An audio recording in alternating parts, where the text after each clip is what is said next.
Break के बाद आपका स्वागत है। ट्रेंडिंग न्यूज में आगे बात करेंगे जयपुर की। जयपुर का एक वीडियो वायरल हो रहा है। एक कार चालक ने ऐसी हड़बड़ी दिखाई कि उसकी जान जोखिम में पड़ गई, लेकिन अच्छा यह रहा कि हादसे में किसी की जान नहीं गई। ट्रक चालक ने अपनी सूझबूझ से बड़ा खतरा टाल दिया। देखिए रिपोर्ट।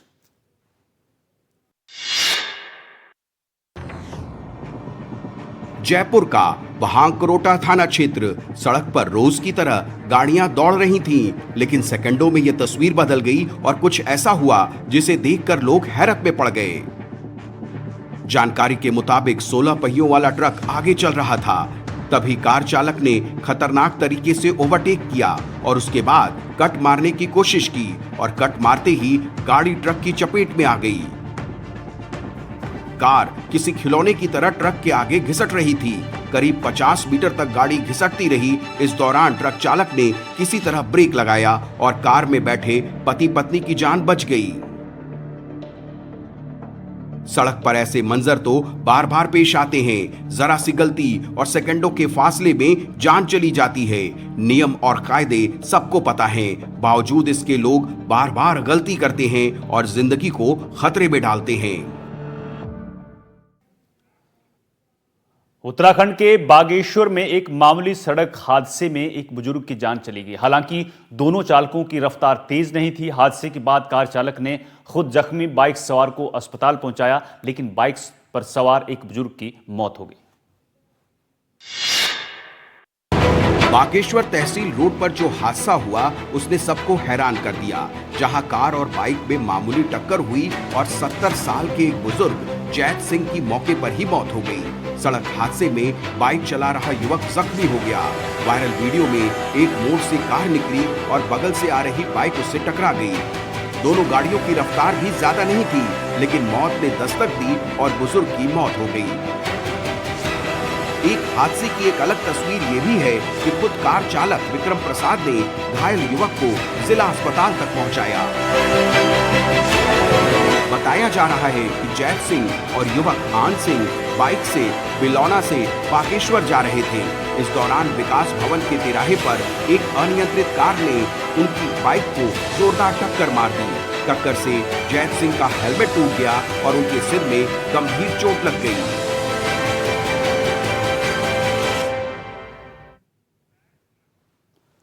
उधर बिहार में मुहर्रम जुलूस के दौरान कई जगह झड़प, पथराव और बवाल हुआ, जिसमें कुछ लोग घायल हो गए। ज्यादातर मामलों में जुलूस में सभी शामिल गुट आपस में भिड़ गए।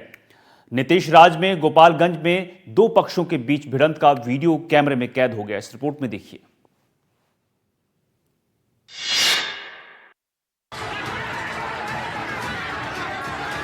ये तस्वीरें गोपालगंज के जंगलिया मोड़ की हैं, जहां मुहर्रम जुलूस में शामिल दो गुट आपस में भिड़ गए।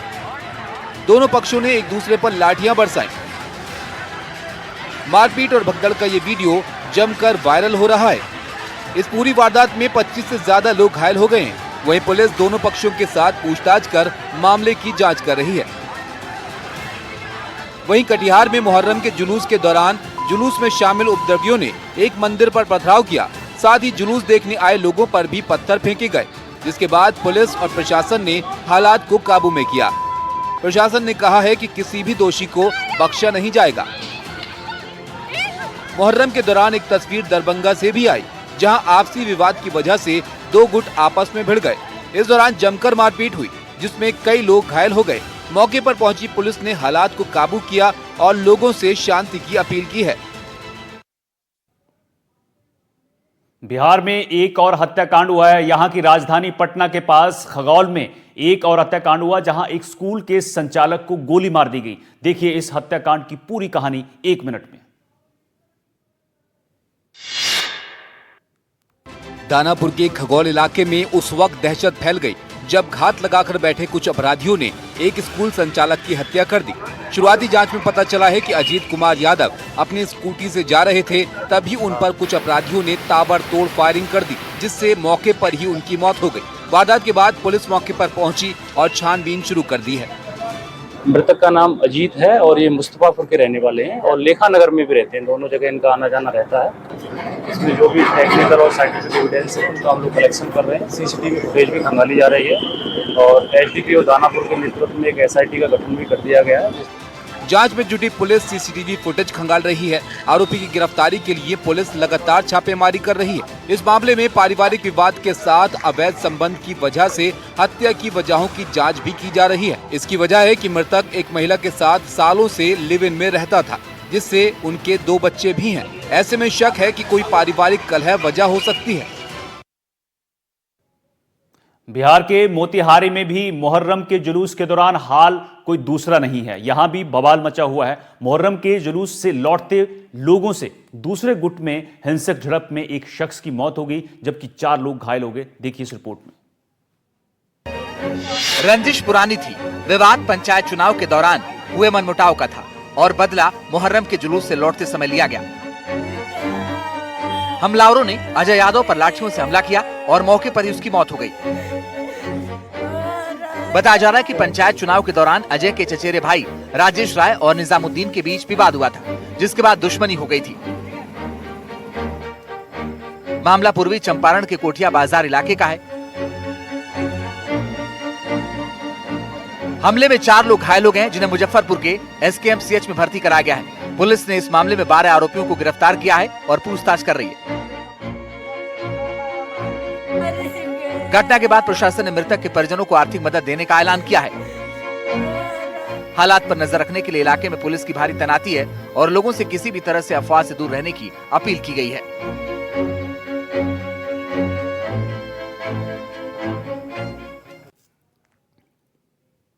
बिहार के नालंदा में डबल मर्डर की वारदात हुई, जहां आपसी विवाद के बाद 2 परिवार भिड़ गए। इस विवाद में एक युवती और एक युवक का बेरहमी से कत्ल कर दिया गया। 60 सेकंड में देखिए पूरी रिपोर्ट। मुख्यमंत्री नीतीश कुमार के गृह जिले नालंदा के डुमरावा गांव में कल देर शाम उस वक्त सनसनी फैल गई जब 2 परिवारों के बच्चों के बीच मामूली विवाद के बाद फायरिंग हुई। फायरिंग के दौरान एक परिवार की एक युवती और दूसरे परिवार के एक युवक को गोली लग गई, जिसके बाद आनन फानन में दोनों को अस्पताल ले जाया गया, जहां दोनों को मृत घोषित कर दिया गया। इस हत्याकांड की जांच कर रही पुलिस ने लोगों को हिरासत में लेकर पूछताछ शुरू कर दी है। जो लोगों ने ये घटना की थी उसमें से नवलेश, आदेश समेत कुछ 7 लोगों को अभिरक्षा में लिया है और उन पर सभी कार्रवाई की जा रही है। वहीं अस्पताल पहुंचे मृतकों के परिजनों ने जमकर हंगामा किया। वो पोस्टमार्टम की बात को लेकर भड़क गए और बाद में स्ट्रेचर पर दोनों शवों को पास की सड़क पर ले जाकर चक्का जाम कर दिया। बाद में पुलिस ने लोगों को समझा बुझाकर वहां से हटाया। चलिए अब बात करते हैं कुख्यात गैंगस्टर और खालिस्तानी आतंकी हैप्पी पासिया की। हैप्पी पासिया के दिन अब पूरे हो चुके हैं। सूत्रों के मुताबिक खबर है कि हैप्पी पासिया को भारत प्रत्यर्पित किया जा रहा है, यानी पासिया जल्द ही भारत की जमीन पर अपने गुनाहों की सजा काटेगा। 60 सेकंड में देखिए गुनाहों की ये पूरी रिपोर्ट। एक तो नहीं कई साजिशों का मास्टरमाइंड हैप्पी पासिया के रातों की नींद अब उड़ गई होगी, जिसका नाम खूंखार आतंकवादियों की फहरिस्त में शुमार है। हैप्पी पासिया की खैर नहीं, पासिया के हर गुनाह का होगा हिसाब। सूत्रों के मुताबिक जल्द ही हैप्पी पासिया भारत की जमीन पर होगा। इस वक्त हैप्पी पासिया अमेरिका में है। अप्रैल में अमेरिका में हिरासत में लिया गया था। वो इस वक्त ICE की कस्टडी में है। उसने पंजाब में 14 से ज्यादा आतंकी वारदातों को अंजाम दिलवाया है। NIA ने उसके सिर पर 5 लाख रुपए का इनाम घोषित किया था। ISI और आतंकी रिंदा और बब्बर खालसा इंटरनेशनल के साथ मिलकर पंजाब में कई आतंकी वारदातों को उसने अंजाम दिलवाया है। साल 2024 और 2025 में पंजाब पुलिस को लगातार निशाना बनाया और पंजाब में कई पुलिस स्टेशनों पर हैंड ग्रेनेड से हमले करवाए। उधर पुणे में रेलवे स्टेशन के पास एक युवक ने महात्मा गांधी की मूर्ति तोड़ने की कोशिश की, लेकिन वक्त रहते गार्ड ने उसे रोक दिया और आरोपी युवक को पकड़ लिया गया। जिसके बाद क्या हुआ देखिए इस रिपोर्ट में 1 मिनट में। युवक ने रेलवे स्टेशन के पास लगी राष्ट्रपिता महात्मा गांधी की मूर्ति का अपमान किया। मूर्ति पर हथियार से प्रहार किया। हालांकि मूर्ति को किसी तरह का नुकसान नहीं हुआ। वक्त रहते मौके पर मौजूद सुरक्षा गार्ड वहां पहुंचे और आरोपी युवक को रोका। इसके बाद उन्होंने युवक को पकड़कर पुलिस को खबर दी। फिलहाल आरोपी युवक को पुलिस हिरासत में लेकर जांच में जुटी है। वहीं इस मामले को लेकर अब कांग्रेस आक्रामक है। और आंदोलन की चेतावनी दी है। साथ ही महात्मा गांधी की प्रतिमा के आसपास पुलिस बंदोबस्त बढ़ा दिया गया है। पुणे स्टेशन के द्वार पे लगा हुआ ये महात्मा गांधी का पुतला है। ये पुतला जो रात को एक सूरज शुक्ला नाम का जो व्यक्ति था, जो पुणे के विश्रांतवाड़ी में रहते हैं ऐसा बोला जाता है, और पुलिस ने जो तहकीकात की है उसके मार्फत हमें ये पता चला है कि वो रुद्राक्ष की मालाएं बेचता था और उसने जो एक हथियार था तो वो वाई से खरीदा और यहाँ से जो पूना स्टेशन में पहुँचने के बाद उसने ये जो पुतला है उसके ऊपर चढ़ के महात्मा गांधी के पुतले के पैर पर, छाती पर और सर पर मारने की कोशिश की। गाजियाबाद के एक पेपर फैक्ट्री में आग लगने से कोहराम मच गया। आग के दायरे को कम करने के लिए सबसे पहले आसपास की फैक्ट्री को खाली कराया गया। फायर फाइटर्स को इसलिए कड़ी मशक्कत करनी पड़ी क्योंकि पेपर में लगी आग तेजी से फैलने लगी। देखिए रिपोर्ट। आग फैक्ट्री के बेसमेंट में और ऊपर के फ्लोर पर लगी। फैक्ट्री में पेपर के रोल भरे थे, लिहाजा एक चिंगारी ने काम कर दिया और आग का दायरा बढ़ता चला गया। गाजियाबाद के साहिबाबाद साइड नंबर 4 के गोदाम में लगी आग के बाद आसपास का आसमान काले धुएं में तब्दील हो गया। सुबह 3:30 बजे लगी इस आग को बुझाने के लिए दमकल की 18 गाड़ियों को लगाया गया। सबसे पहले आसपास की फैक्ट्रियों को खाली कराया गया ताकि आग के दायरे को समय रहते रोका जा सके। घंटों की मशक्कत के बाद आग पर काबू तो पा लिया गया, लेकिन तब तक फैक्ट्री में रखा पेपर जलकर खाक हो गया। आकलन में पता चला है कि फैक्ट्री को लाखों का नुकसान हुआ है। मौके पर पहुंची फायर फाइटर्स की टीम ने बताया कि अभी तक आग लगने की वजह की जांच की जा रही है।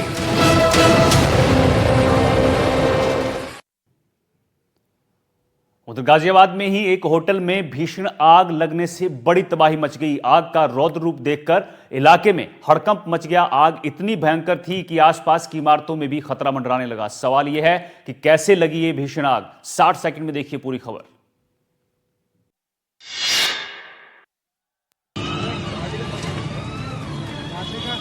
आग का रौद्र रूप देखिए। लाल सुर्ख आग की लपटों ने अपना रौद्र रूप धारण किया तो चारों तरफ हड़कंप मच गया।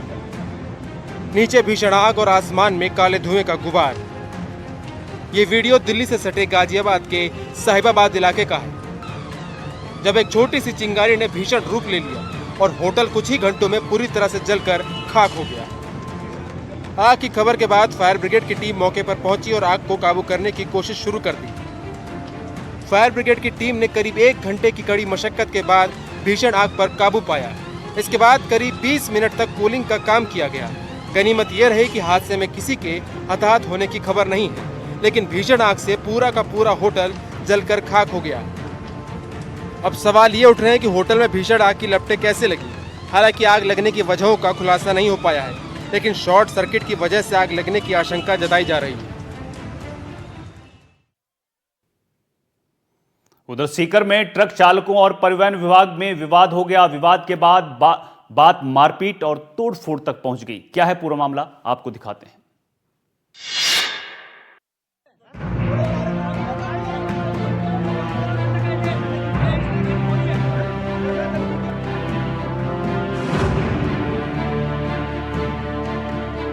सीकर के फतेहपुर में बीती रात हाईवे पर परिवहन विभाग के दस्ते और ट्रक चालक के बीच विवाद हो गया। देखते ही देखते विवाद हाथापाई में बदल गया। मामला इतना बढ़ गया कि ट्रक चालकों ने परिवहन विभाग की गाड़ी के शीशे तोड़ दिए, जिसका वीडियो सोशल मीडिया पर जमकर वायरल हो रहा है। तो वहीं वीडियो में साफ देखा जा सकता है किस तरह हाथों में डंडे लिए लोग आपस में झगड़ा कर रहे हैं।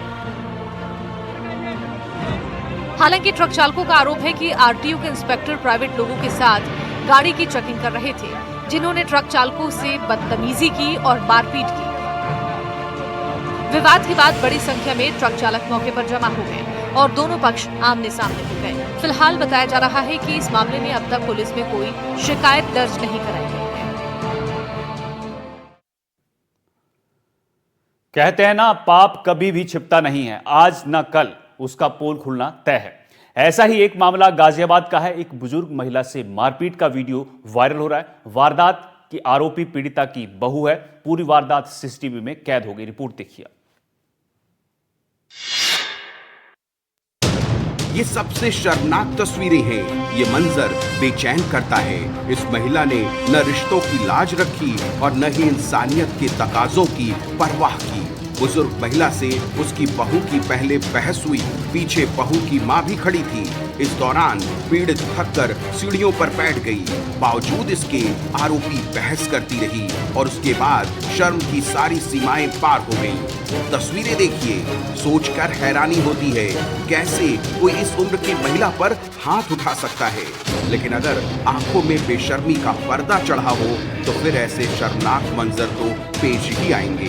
आरोपी सॉफ्टवेयर इंजीनियर है। उसके पिता दिल्ली पुलिस में दरोगा हैं।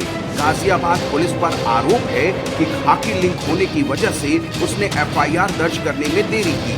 फिलहाल कविनगर थाने की पुलिस मुकदमा दर्ज कर चुकी है। जांच के बाद कार्रवाई का भरोसा दिया जा रहा है। राजस्थान के खिलाड़ियों को प्रोत्साहन मिलने भर की देर होती है और उसके बाद खिलाड़ियों का जज्बा और मेहनत उनको दुनिया भर में वो मुकाम दिलाती है जिसकी चर्चा न सिर्फ भारत बल्कि पूरी दुनिया में होती है। बात चीन में आयोजित हुए वुशु इवेंट की है जिसमें कोटा की महक ने मेडल जीतकर नाम रोशन किया है।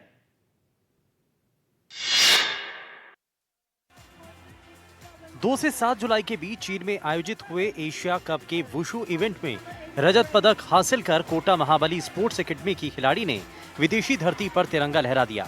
कोटा वुशु एसोसिएशन के महासचिव अशोक गौतम ने बताया है कि महक शर्मा ने 75 किलोग्राम भार वर्ग में भारत का प्रतिनिधित्व करते हुए ये पदक हासिल किया।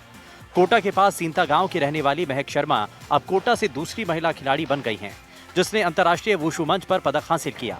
इससे पहले पिछले साल ब्रुनेई में आयोजित जूनियर विश्व चैंपियनशिप में दिव्यांशी ने कांस्य पदक हासिल किया था। इसके अलावा याशिता कुमावत जूनियर एशियन चैंपियनशिप में और पियांशी गौतम जूनियर वर्ल्ड चैंपियनशिप में भारत का प्रतिनिधित्व कर चुकी हैं।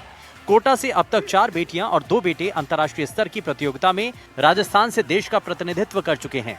अंतर्राष्ट्रीय स्तर पर जूनियर वर्ग में महिपाल सिंह गुर्जर राजस्थान के पहले खिलाड़ी हैं जिन्होंने 7वीं जूनियर एशियन चैंपियनशिप 2013 में राजस्थान को पहला अंतर्राष्ट्रीय स्तर पर पदक दिलाया था। उधर स्पेन के पैम्प्लोना शहर में सैन फर्मिन फेस्टिवल की शुरुआत हो चुकी है। पहले दिन बड़ी तादाद में लोग इकट्ठा हुए। इस दौरान एक अंतर्राष्ट्रीय मसले की भी गूंज उठी। 60 सेकंड में देखिए पूरी रिपोर्ट। स्पेन के पम्प्लोना शहर में सैन फर्मिन फेस्टिवल का आगाज हुआ। इस दौरान फिलिस्तीन के प्रति एकजुटता दिखाई गई।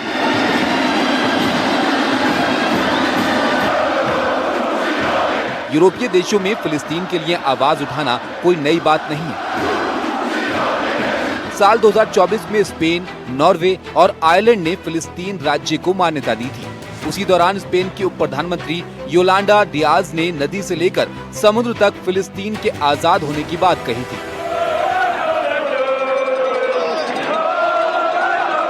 सैन फर्मिन का त्योहार 1 हफ्ते तक चलता है। ये स्पेन का पारंपरिक उत्सव है और नवारे के पैम्प्लोना शहर में हर साल मनाया जाता है।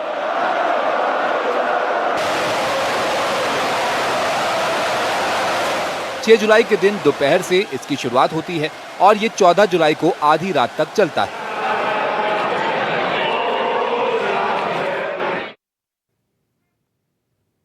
हमने कई दिन पहले बताया था कि पूर्व केंद्रीय मंत्री स्मृति ईरानी एक बार फिर अभिनय की दुनिया में कदम रख रही हैं। वो भी उसी किरदार के साथ जिसने उन्हें शोहरत दिलाई, क्योंकि सास भी कभी बहू थी। अब इस शो से उनका फर्स्ट लुक भी सामने आ गया है जो वायरल है। 60 सेकंड में देखिए पूरी रिपोर्ट। मरून रंग की साड़ी, बड़ी लाल बिंदी, पारंपरिक सोने के आभूषण, मंगलसूत्र और ढेर सारी चूड़ियों के साथ 2025 की नई तुलसी वीरानी का फर्स्ट लुक सामने आ गया है। 25 साल बाद स्मृति ईरानी छोटे पर्दे पर वापसी कर रही हैं। एकता कपूर के लोकप्रिय धारावाहिक क्योंकि सास भी कभी बहू थी ने उन्हें घर घर की तुलसी बना दिया था। अब तुलसी फिर आपके आंगन में आने वाली है। हालांकि कुछ समय बाद। पहले इरादा 3 जुलाई से ही ये सीरियल शुरू करने का था, क्योंकि इसी तारीख से इसकी पहली शुरुआत हुई थी। लेकिन अब 3 जुलाई को शो का मुहूर्त शॉट हुआ। बदलाव तो पूरे टेलीविजन में हुए है ना, तो बदलाव तो हर जगह हुआ, तो थोड़ा ये भी बदलेगा। तो इस बार नए और पुराने कौन से चेहरे हमें दिखने वाले हैं? दोनों मिलेंगे चेहरे, मिक्स एमएलगेमेशन। Z+ सुरक्षा के साथ स्मृति इस शो की शूटिंग कर रही हैं। ये शो जियो हॉटस्टार पर एक नए फॉर्मेट के साथ आ रहा है। 25 साल में दुनिया बदल गई है, देखेंगे तुलसी कितना बदली है। उत्तराखंड में लगातार बारिश से बाढ़ जैसे हालात हैं और नदियां उफान पर हैं। बादल फटने की घटनाएं यहां भी हो रही हैं, जिसके बाद लैंडस्लाइड के चलते रास्ते पूरी तरह से बंद हैं। कई गांवों में हालात बेहद खराब हैं। दूसरी तरफ किसानों की फसलें भी बर्बाद हो रही हैं। देखिए रिपोर्ट।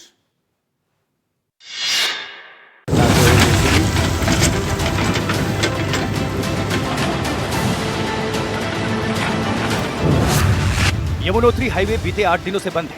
चार धाम की यात्रा में वाहनों की आवाजाही पूरी तरह से थमी हुई है। 28 जून को सिलाई बंद के पास बादल फटने के बाद राष्ट्रीय राजमार्ग का बड़ा हिस्सा पानी के बहाव में बह गया था। कई वाहन फंसे नजर आए, कई वाहन अभी भी फंसे हुए हैं। सुरक्षा जवानों की मदद से लोगों को सुरक्षित स्थानों तक पहुंचाया जा रहा है। यहाँ पर जो है बैली ब्रिज का निर्माण प्रशासन के द्वारा किया जा रहा है, जो कि लगभग 3 से 4 दिन में बनकर तैयार हो जाएगा। उसके बाद हमारी जो यात्रा गाड़ियाँ हैं, स्थानीय गाड़ियाँ जो फंसी हुई हैं, उनका आवागमन सुचारू हो जाएगा और यात्रा गाड़ियाँ ऐसे निकल पाएंगी।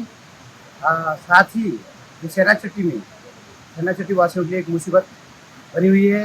वहाँ पर जो यमुना जी का प्रवाह रुका हुआ है और जो जल रुका हुआ है, जिससे झील बन गई है, उस झील की निकासी के लिए प्रशासन के द्वारा पोकलैंड मशीन यमुना जी के तट पर पहुँच गई है। रुद्रप्रयाग में बद्रीनाथ और केदारनाथ हाईवे पर कई जगह सड़क पर बोल्डर और मलबा गिरे। सोनप्रयाग में श्रद्धालुओं के लिए रास्ता रोक दिया गया है। तेज बारिश की वजह से राहत के काम में बाधा आ रही। 7 जुलाई से 10 जुलाई तक उत्तराखंड में भारी बारिश का ऑरेंज अलर्ट है। ये तस्वीरें चमोली की। यहाँ भारी बारिश के बाद हालात बेहद खराब है। रास्ते बंद हैं, किसान परेशान हैं क्योंकि उनकी पूरी फसल बर्बाद हो गई। सुबह ये हादसा हुआ, जब मैं उठी तो तब भयंकर गधेरा मेरे पूरे मकान में, ये सब पेड़ पौधे सब मेरे मुंह के सामने बह गए। पहले नहीं बह रखा था, आज ही सुबह 5 बजे गई है ये सब।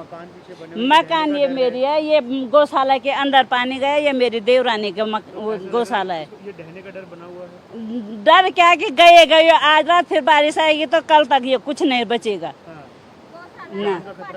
खतरा बहुत ज्यादा। जैसे आज सुबह बारिश हुई है तो उससे एकदम जो गधेरे का पानी है वो बढ़ गया है, क्योंकि ऊपर से जो है निकासी का कोई रास्ता नहीं है। यहाँ पर जो ये काम चल रहा है, आप देख रहे हैं रेलवे पुल का, तो इसमें जो निकासी है वो बिल्कुल ही ब्लॉक हो गई, बंद हो गई है। इनकी गौशाला पे और इनके घर पे जो है बहुत ज्यादा नुकसान हो गया है।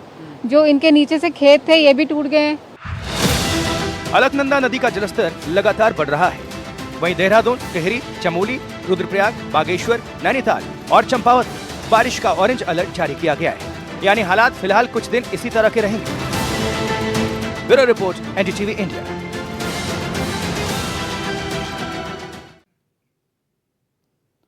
मानसून में उफनती नदियां, बारिश से बिगड़ते हालात और इन सब के बीच कुछ गांवों को 4 साल से पुल बनने का इंतजार कर रहे हैं। देहरादून से महज 30 किलोमीटर दूर टिहरी के गांव में पुल नहीं है और लोग अपनी जान जोखिम में डालकर किस तरह नदी पार करने की कोशिश करते हैं, देखिए।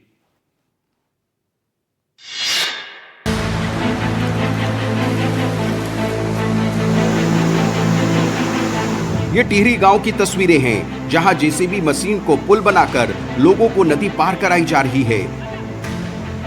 ये तस्वीरें कुछ हफ्ते पहले की हैं। इसके बाद नदी पार करने के लिए एक टेम्परेरी पुलिया बनाई गई, लेकिन उसके हालात भी लगातार होती बारिश में जर्जर होते जा रहे हैं।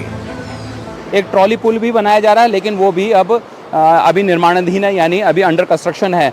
इसके अलावा अगर हम दूसरी बात करें, जो ये टेम्परेरी पुल बनाया गया है 3 बड़े बड़े पाइप डालकर, और उस पुल के लिए बना तो दिया है, लेकिन दोनों तरफ उस पुल को नदी ने काट दिया है। यानी लोगों के लिए जो आने जाने का रास्ता है, यहाँ से नीचे लोग इस तरह से नदी से पार करके ही जाएंगे और लोगों के पास कोई चारा नहीं है। उनको आना जाना है, बीमार को हॉस्पिटल जाना है, कामकाज जो लोग हैं उनको काम करने जाना है। इसके अलावा जो स्कूल के बच्चे हैं उनको भी स्कूल के लिए जाना है।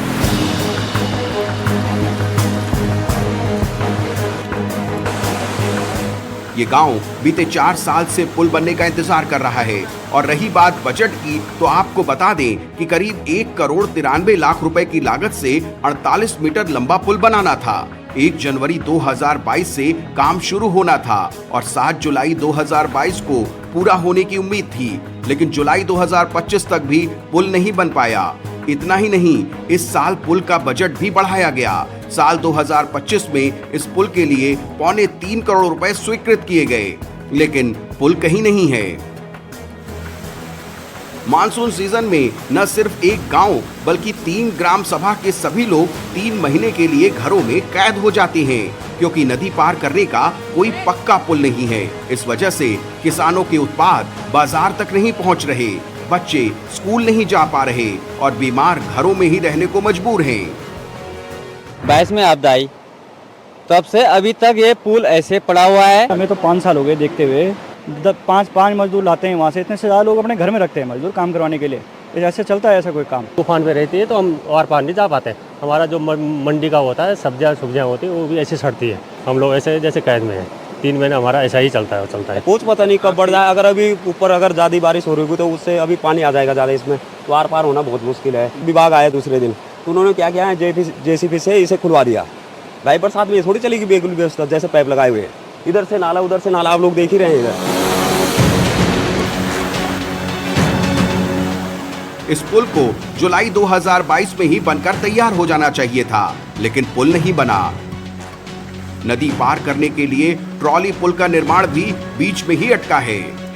कि पुल बनने के लिए जो काम है उसको कागजों में जरूर दिखाया है कि पुल कैसे बन रहा है, लेकिन फिलहाल अगर जमीनी हकीकत देखी जाए तो इस वक्त पुल की दशा सिर्फ वही है जो लगातार पिछले 2 साल से है।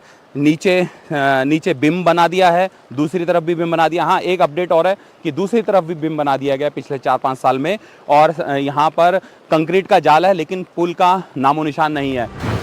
स्कूल में न तो टीचर पहुँच पाते हैं और न ही स्कूल के बच्चे। सब पुल बनने का इंतजार कर रहे हैं और सरकार से गुहार लगा रहे हैं। बहुत ही मुश्किल पड़ता है यहाँ, क्योंकि मतलब डर लगता है हमें। नदी यहाँ पे भी पार करें, आप देख रहे हो सिर्फ स्कूल के यहीं जस्ट एकदम बगल में नदी है, दोनों साइड से इसी तरीके का है। तो कई बार तो हम फंस जाते हैं, तो गांव वाले को बुलाना पड़ता है, तब मानव श्रृंखला के द्वारा हम पार करते हैं।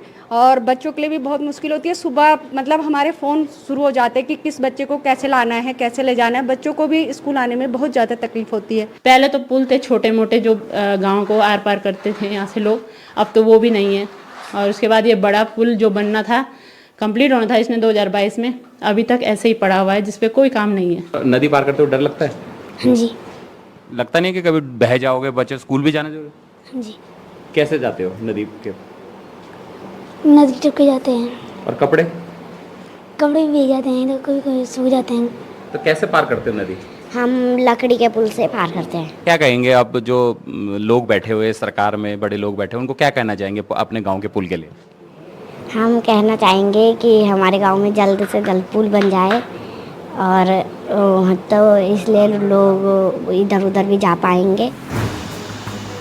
गांव वालों ने वोट तो दिया विकास के लिए, लेकिन विकास का इंतजार करते करते 4 साल गुजर गए हैं। अब इनको लगता है कि शायद सुस्त सिस्टम कभी तो जागेगा और इनकी समस्या का हल निकलेगा।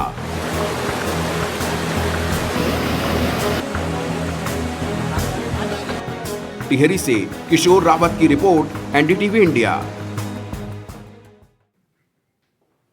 तो ट्रेंडिंग में मेरे साथ आज के लिए इतना ही। नमस्कार।